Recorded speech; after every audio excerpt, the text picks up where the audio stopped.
Family members gathered in grief on a street in Fort Myers early Saturday morning. Fort Myers police confirmed 2 people were shot and killed.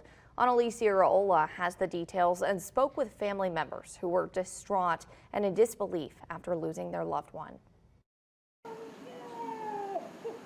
William Street in Fort Myers turned into a crime scene overnight and well into Saturday morning. The neighborhood was full of people in distress and undeniable confusion over how and why this could have happened. But family members I spoke with said they had no doubts about who caused this horrific situation. My sister and stuff, they called me. They said her ex-boyfriend came over and just started I guess they had a real conversation at first, and then he just pulled out a gun and started shooting.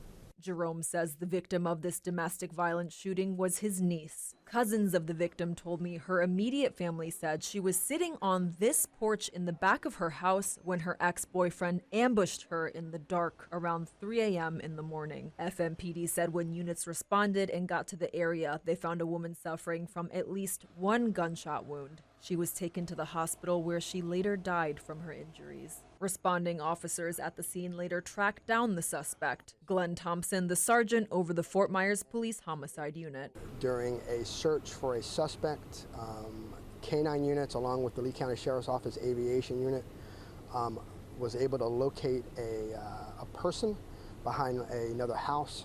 When officers in K-9 got up there, unfortunately they discovered that that person appears to have been deceased from a apparent self-inflicted gunshot injury. Family members close to the victim are left to come together to pick up the pieces after this unexpected tragedy. FMPD says they will need to finish their investigation to confirm that this is a possible murder-suicide, but the victim's family confirmed the relationship between the victim and her killer was domestic. The Fort Myers Police Department says the suspect has been identified. They say there's no threat to the public.